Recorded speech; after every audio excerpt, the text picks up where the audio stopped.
తెలంగాణలో బోనాలు చివరి అంకానికి చేరుకున్నాయి. లాల్ దర్వాజా బోనాలు వైభవంగా జరుగుతున్నాయి. సింహవాహిని మహంకాళి అమ్మవారికి భక్తులు బోనాలు సమర్పిస్తున్నారు. శివసత్తులు, పోతురాజుల నృత్యాల నడుమ అమ్మవారికి మహిళలు బోనం సమర్పిస్తున్నారు. మంత్రులు, రాజకీయ నేతలు కూడా బోనాల్లో పాల్గొన్నారు. ఇక కేంద్ర మంత్రి కిషన్ రెడ్డి, మంత్రులు పొన్నం ప్రభాకర్, కోమటిరెడ్డి వెంకటరెడ్డి బోనాల్లో పాల్గొన్నారు. అమ్మవారి ఆలయంలో ప్రత్యేక పూజలు నిర్వహించారు.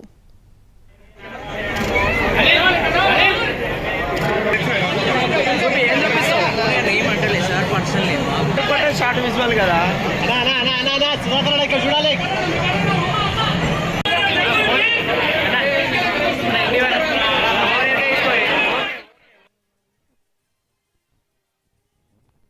హైదరాబాద్ బోనాలు ఎంతో అంగరంగ వైభవంగా సాగుతున్నాయి. లాల్ దర్వాజా సింహవాహిని అమ్మవారిని దర్శించుకోవడానికి, పట్టు వస్త్రాలు సమర్పించడానికి డిప్యూటీ సీఎంతో పాటు పొన్నం ప్రభాకర్ కూడా మంత్రి గారు రావడం జరిగింది. సార్, ఎట్లా జరుగుతున్నాయి? ఇప్పటి వరకు 4 వారాల నుంచి ఎంతో ఘనంగా ఉత్సవాలు అయితే సాగిస్తున్నారు. ఇవాళ చివరి ఆదివారం ఇక్కడ ఎంతో ఘనంగా జరుగుతున్నాయి. ఎట్లా ఉంది ఓవరాల్? హైదరాబాద్ ప్రజలకు ధన్యవాదాలు. నేను ముందు రోజు కూడా చెప్తా ఉంటే ప్రభుత్వం ఎన్ని ఏర్పాట్లు చేసినా ప్రజల సహకారం కావాలని ముందు నుంచి చెప్తా ఉన్నాం. 26వ తేదీ నాడు గోల్కొండలో ప్రారంభమైన బోనాలు, బల్కంపేటలో 1వ తేదీ నాడు, 13 నాడు సికింద్రాబాద్, మహంకాళి, ఉజ్జయిని, అలా 20వ తారీఖు లాల్ దర్వాజా సింహవాహిని అన్ని కార్యక్రమాలు ఘనంగా అమ్మవారికి సేవ చేసుకునే అవకాశం భక్తులకు దొరికింది. అమ్మవారికి బోనాలు సమర్పించడం అన్ని రకాల ఈవెన్ భవిష్యవాణిలో కూడా కొంత మార్గదర్శకత్వం దొరికింది. తప్పకుండా జరుగుతున్న అంశాలను ఏ విధంగా బయటికి తీసుకురావాలని. సో ఏది ఏమైనా ప్రభుత్వ ఏర్పాట్లను ప్రజలు స్వీకరించినారు. ప్రజలు కూడా భాగస్వాములైనారు.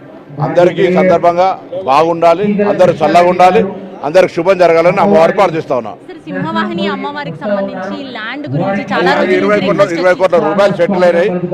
ఈ పండుగ అయిపోయే ముందు ఎందుకని చేయలేదు, పండుగ కాగానే కూర్చొని మళ్ళీ ఉత్సవాల వరకు దాన్ని అంతా సెట్ చేస్తాం. రైట్. సో చూస్తున్నాం కదా, సింహవాహిని అమ్మవారి దేవాలయానికి సంబంధించి చాలా రోజులుగా రిక్వెస్ట్ చేస్తూ ఉన్నారు. కొంత చుట్టూ ఇంకా ల్యాండ్ కొంత ఇది తీసుకోవడం జరిగింది ప్రభుత్వము.